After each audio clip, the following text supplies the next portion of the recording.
अब आज एक और ऐसा टॉपिक जिसके लिए मेरे को शायद ऐसा लगता है कि आपके पास भी जितने क्लाइंट्स आते हैं ना, उनमें से एक बहुत बड़ा प्रोपोर्शन आता होगा जो अपनी रिलेशनशिप्स की प्रॉब्लम लेकर आते हैं, शादियों में प्रॉब्लम, रिलेशनशिप्स में प्रॉब्लम। तो हम आज कोई बहुत ही इमोशनल या फिजियोलॉजिकल टॉक नहीं करेंगे, कोई सोशल बातें नहीं। आज हम सिर्फ बात करेंगे पॉइंट टू पॉइंट एस्ट्रोलॉजी क्या कहती है कुछ पर्टिकुलर चीज़ों के बारे में। जब भी बात आती है ना रिलेशनशिप्स की, रिश्तों की, तो लोग अक्सर कहते हैं हमारी शिव पार्वती की जोड़ी हमें चाहिए हमारी हो, या हमारा पति हमारे लिए शिव जैसा है, हमारी शिव पार्वती की जोड़ी है। तो अगर उसको हम इंग्लिश में ब्रेक डाउन करें तो लोग कहते हैं सोलमेट्स, ये मेरा सोलमेट है। लोगों को अक्सर लगता है मेरा पति या मेरी पत्नी मेरा सोलमेट है, या मेरी गर्लफ्रेंड या मेरा बॉयफ्रेंड मेरा सोलमेट है। एस्ट्रोलॉजी क्या कहती है? सोलमेट एस्ट्रोलॉजी के अकॉर्डिंग क्या है? हर व्यक्ति का जो 7th हाउस होता है जी, वो उसके पार्टनर को दर्शाता है। ठीक है। अब वहां पर अगर हम बात ये करते हैं कि क्या आपको आपका सोलमेट मिलेगा, तो ये कुछ ग्रह होते हैं जो निर्धारित करते हैं कि अगर उनका संबंध आपके 7th हाउस से है तो डेफिनेटली आपको अपने पिछले जन्म का ही साथी या आपके पिछले जन्म का व्यक्ति आपके साथ जुड़ाव में आता हुआ इस जन्म में भी मिलेगा। ठीक है। जैसे कि अगर आपके 7th हाउस का कॉम्बिनेशन किसी भी तरीके से या संबंध किसी भी तरीके से शुक्र से बन रहा है, केतु से बन रहा है, तो आपको आपके पिछले जन्म के साथी से ही दोबारा रीमैरिज होगी, या आपका जो साथी होगा वो आपके पिछले जन्म का ही आपका पार्टनर रहा होगा। ठीक है। एक बात। दूसरी चीज, अगर हम बात करते हैं सोलमेट की जी, तो सोलमेट आपस में हम हैं या नहीं हैं, ये बहुत बारीक कन्वर्सेशन है। ओके। और इसके लिए हमें पहले एस्ट्रोलॉजी को बहुत डीप में जानने की कोशिश करनी पड़ेगी, तब जाकर ये चीजें निकल कर आती हैं। आपका लग्न चार्ट, आपका चंद्र चार्ट, चंद्र लग्न जो होता है, और आपका नवांश, इन तीनों को जब मिलाकर कैलकुलेशन की जाती है तब पता चलता है कि क्या सामने वाला व्यक्ति आपका सोलमेट रहा है या नहीं रहा है। और सोलमेट ये जरूरी नहीं है कि जिससे आपकी शादी हो रही हो वो आपका सोलमेट रहा हो। ओके।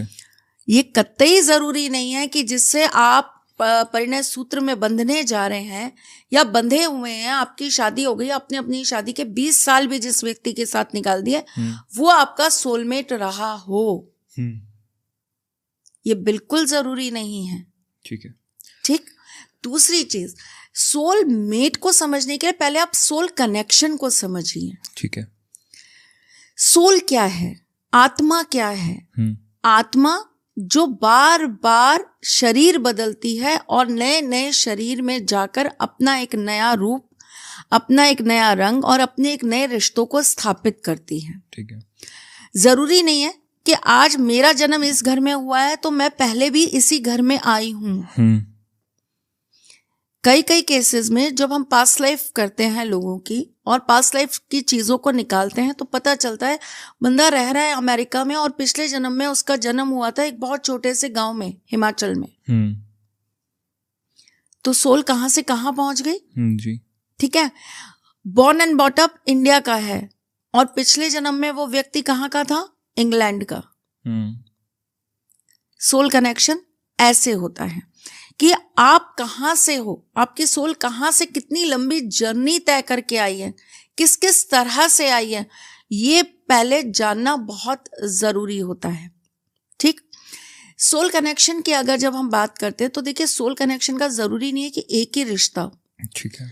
कि हम पार्टनर्स हैं, हम लव पार्टनर्स हैं, हमारी शादी हो गई है या हमारी एंगेजमेंट हो गई है, या हम एक बहुत लंबे समय से लिव इन में रहे हैं तो हम एक दूसरे के साथ सोल पार्टनर्स हैं। नहीं, सोल कनेक्शन किसी का भी किसी के साथ हो सकता है। सोल कनेक्शन एक बेटे का माँ के साथ, अच्छा, एक पिता का अपने बच्चे के साथ, एक दोस्त का दोस्त के साथ, और 90% केसेस में तो एक अजनबी ही दूसरे अजनबी के साथ सोल कनेक्शन बना के चला जाता है। Okay, that is very I opening and कुछ बहुत नई इन्फॉर्मेशन है ये। हम कई बार ऐसा सुनते हैं नमित कि कोई व्यक्ति जा रहा था, अचानक से उसे रास्ते में चलते हुए आभास हुआ जैसे किसी ने उसको बोला कि रुक जाओ, और उसने गाड़ी रोकी और 2 मिनट बाद वो क्या देखता है कि आगे एक बहुत भयंकर एक्सीडेंट हो गया।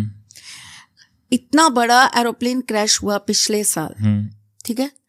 कुछ लोग ऐसे थे जो प्लेन पकड़ ही नहीं पाए। जब उनसे रीजंस पूछा गया तो उन्होंने कहा हम ट्रैफिक में फंस गए थे। हम उस समय वो क्या कर रहे थे पता है? वो ड्राइवर को बहुत पुश कर रहे थे, भैया आप जल्दी क्यों नहीं चल रहे हो, भैया आप इधर से क्यों नहीं चल रहे हो, भैया आप इधर से क्यों नहीं चल रहे हो। कहीं ना कहीं कोई सोल थी जो उनको प्रोटेक्ट करने की कोशिश कर रही थी। एक व्यक्ति अपने जीवन के अंदर होता है ना, हमारी महादशाएं बदलती हैं। जब महादशा बदलती है तो हम लोग अक्सर कहते हैं कि अब तुम्हारी लाइफ में कुछ ऐसा होगा जो तुम्हारे पथ को ही बदल देगा, तुम्हारी लाइफ की जर्नी को ही बदल देगा। कई लोग ऐसे होते हैं जिनको आप अगर देखेंगे तो उन्होंने अपनी पूरी जिंदगी जो है बड़ा उद्यम करी होती है, लड़ाई झगड़े करे होते हैं, दोस्तों के साथ बड़ी दोस्ती निभाई होती है, कॉलेज में खूब हुड़दंग रहे होते हैं, लेकिन एक मोमेंट ऐसा आता है कि वो अपने आप को बिल्कुल टर्न करके एक अलग ही स्पिरिचुअल पथ पे चल देते हैं। इतना बड़ा क्रिकेटर, देश का जाना माना क्रिकेटर जो अपने स्टाइल के लिए जाना जाता था, स्टाइल आइकॉन, जिसने क्रिकेट की दुनिया के अंदर एक नए तरह का ट्रेंड लेके आया। दाढ़ियां ऐसी रखी जाएंगी, बाल ऐसे रखे जाएंगे, फिटनेस पे काम किया जाएगा, कपड़ों पे काम किया जाएगा, जिसने क्रिकेट में एक नए तरह की क्रांति लेकर आई और जिसने क्रिकेटर्स को ये समझाया कि हमारा काम केवल फील्ड में बैट या बॉल उठा के खेलना नहीं है, हमें अपने आप को भी प्रेजेंटेबल करना है। अचानक से वो व्यक्ति सब कुछ छोड़ के और एक अध्यात्म के पथ पे चल देता है। कैसे? ये सारी चीजें ना आपकी सोल डिसाइड करती है। और जिस दिन आपका सोल कनेक्शन ऐसे व्यक्ति के साथ हो जाता है जिसको आपके सोल को एक नया टर्न देने होता है, वो अपने आप वो दिन आपकी लाइफ में एक टर्निंग पॉइंट लेकर आ जाता है। क्या होता है नमित, जब हम इन चीजों के बारे में बात करें ना, एक सोल का ना पर्पस होता है। सोल कनेक्शन को समझने के लिए पहले आपको सोल का कनेक्शन, आपको उसके पर्पस से समझना पड़ेगा। एक व्यक्ति विशेष का पर्पस क्या है जिंदगी में आने का। अभी एक स्टोरी आई जिसमें आपने सुना होगा कि एक बहुत बड़े उद्योगपति का बच्चा चला गया, एक लौता लड़का था। जी। और उन्होंने ये कह दिया कि मेरे को अब ये धन नहीं चाहिए, ये दौलत नहीं चाहिए, कुछ नहीं चाहिए, मैं ये सब कुछ जो है चैरिटी में दे दूंगा और सब कुछ जो है वो दान कर दूंगा। क्या पर्पस था? एक सोल जो आपके माध्यम से आई इस दुनिया में, आप उसके पिता हुए, उसके जाने से आपने इतने सालों में जो मेहनत करके कमाया, आपका 1 मिनट में उस चीज से मोह हट गया। Soul purpose. जब सोल पर्पस समझ में आएगा तो वो सोल कनेक्शन समझ में आएगा कि वो बाप बेटे का क्या सोल कनेक्शन था। राइट? तो पहले हमको स्टेप बाय स्टेप चीजों को समझना पड़ेगा। आपका लग्न, आपके लग्न में बैठे हुए ग्रह, और अगर वहां पे कोई ग्रह नहीं भी बैठा तो वो जो राशि है उसका मालिक कहाँ बैठा है, उसका संबंध किन ग्रहों के साथ है, आप किस महादशा में आप पैदा हुए हैं, आप किन चीजों को आगे अपनी लाइफ में लेकर जाने वाले हैं। जब तक आपको ये कनेक्शन समझ में नहीं आएगा तब तक आपको अपनी सोल का पर्पस समझ नहीं आएगा। आपको जब तक अपनी सोल का पर्पस समझ में नहीं आएगा तब तक आपको सोल कनेक्शन समझ में नहीं आएगा। नारायण जब आ रहे थे पृथ्वी पर श्री कृष्ण का रूप धर के, तो उन्होंने सीधा सीधा बोला कि मैं नर के बिना नहीं जाऊंगा। तब नर और नारायण दोनों पृथ्वी पर आए, तब महाभारत में गीता के उपदेश दिए गए। सोल पर्पस था, सोल कनेक्शन हुआ और उसके बाद उससे एक चीज निकली जिससे सबका कहीं ना कहीं भला हुआ। आपने सोल पर्पस बहुत अच्छे से समझाया, फाउंडेशन बहुत अच्छी आपने रख दी। एंड आई गेस बहुत से लोगों को ये चीज़ें पहली बार समझ में आई होंगी कि क्या सोल पर्पस होता है एंड फिर उससे लिंक्ड क्या सोल कनेक्शन होता है। अब हम वापस से थोड़ा सा इस टॉपिक पे आते हैं, क्योंकि आज हमारा जो पॉडकास्ट का मेन फोकस रहेगा वो रहेगा लव कनेक्शंस के बारे में, जो एक कपल के कनेक्शंस होते हैं। अक्सर ये एक चीज़ कही जाती है कि जोड़ियाँ, जैसे शादी की एक शादीशुदा जो जोड़ी होती है वो जोड़ियाँ ऊपर से बनकर आती हैं। क्या ये स्टेटमेंट येस और नो सही है या नहीं? जोड़ियाँ ऊपर से बन के आती हैं, यस, पर आप सोल मेट्स होंगे, नो। तो ऊपर से हो सकता है एक जोड़ी बनी हो, पर धरती पे आकर वो एक दूसरे से शादी करे या ना करें इसकी सर्टेनिटी नहीं है। वो कार्मिक भी तो हो सकता है। अच्छा, आप एक दूसरे का कर्ज उतारने भी तो आ सकते हो। ठीक है। अब मैम एक और चीज़, क्या दो लोगों की कुंडलियों को या पत्रियों को मिलाकर ये बताया जा सकता है, लग्न चार्ट को मिलाकर ये बताया जा सकता है कि वो दोनों एक दूसरे के सोलमेट हैं या नहीं? केवल लग्न चार्ट से नहीं। ओके, मतलब डीप स्टडी की रिक्वायरमेंट होगी? बिल्कुल होगी। क्या ये बताया जा सकता है उनका आपस में कोई कार्मिक कनेक्शन था या नहीं? बिल्कुल बताया जा सकता है। अब जैसे कई लोग, अब बहुत कंट्रोवर्शियल टॉपिक है कुंडली मिलाने का। अक्सर ना जो आजकल के मॉडर्न लोग हैं विद मॉडर्न थिंकिंग, कोई प्रॉब्लम नहीं है, वो ये कहते हैं कुंडली मिलाने से क्या होता है। वेस्टर्न कंट्रीज में तो कुंडलियां नहीं मिलाई जाती, शादियां वहां पे भी होती हैं। हमारे इंडिया में कुंडली मिलाकर शादी करते हैं और डिवोर्सेस तब भी होते हैं।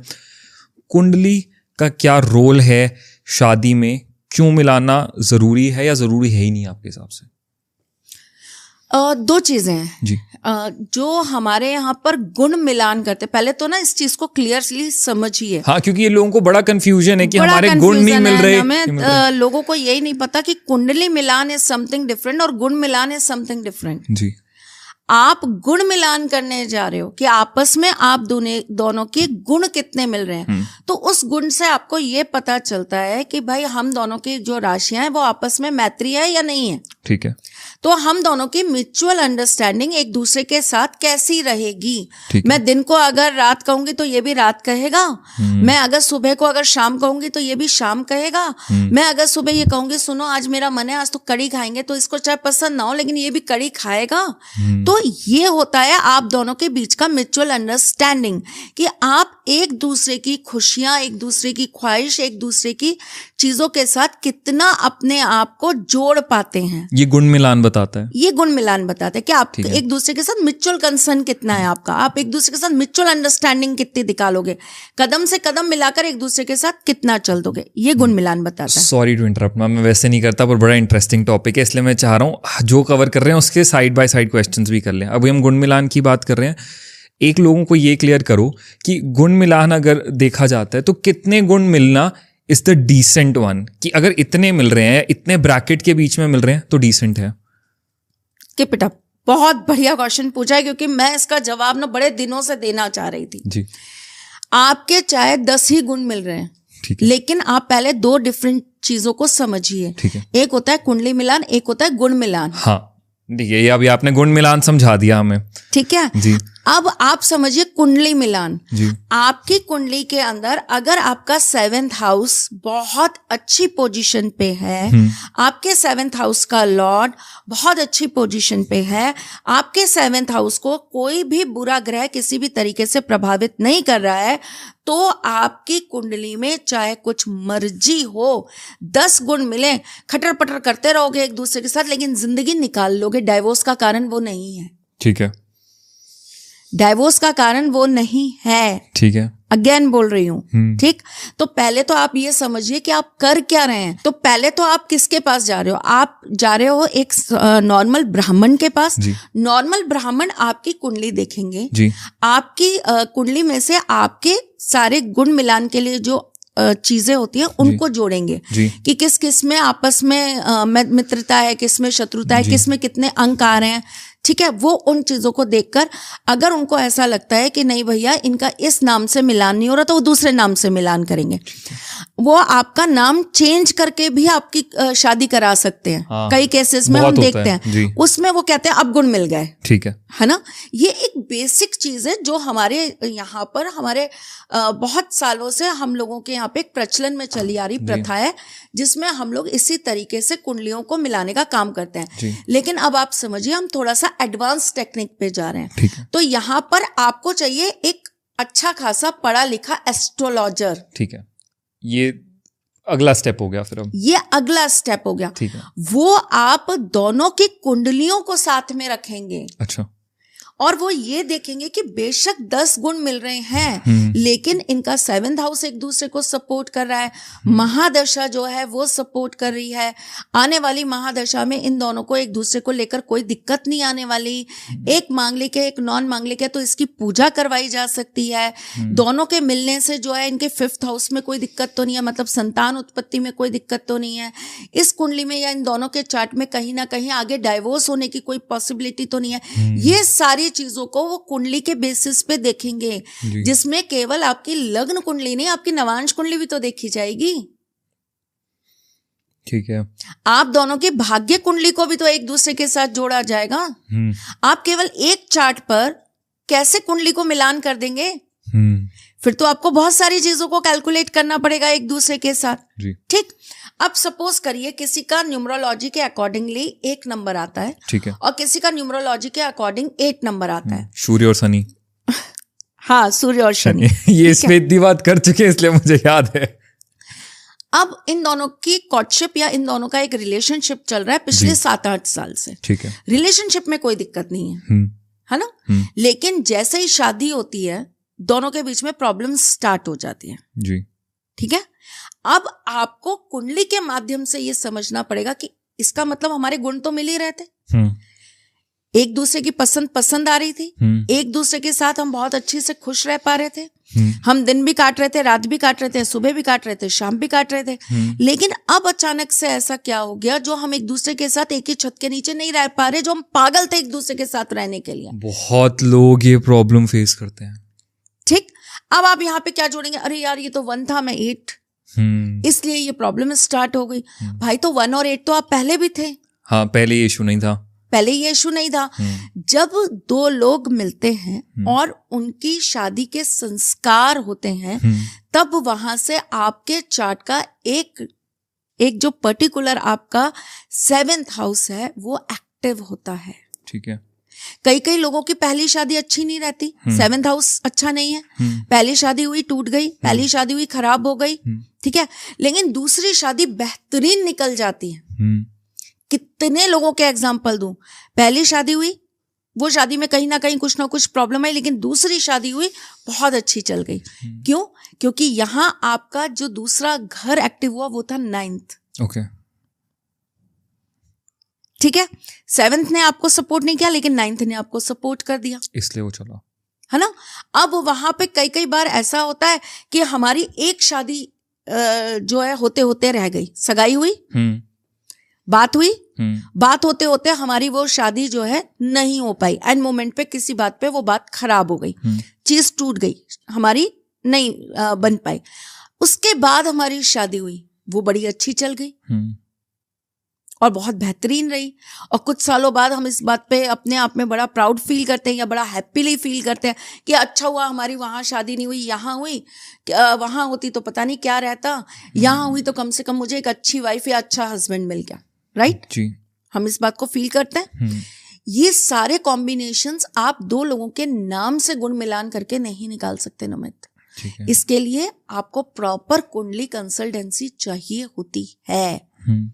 तो इस चीज के मतलब आप कह रहे हो पूरे चांसेस हैं कि जब गुण मिलाए गए, गुण बहुत अच्छे मिल गए, 36 गुण होते हैं, राइट, मान लीजिए उनमें से 28 मिल गए, लेकिन फिर भी उन लोगों का डिवोर्स हो रहा है, वो इस वजह से कि कुंडली में प्रॉब्लम थी? बिल्कुल प्रॉब्लम थी।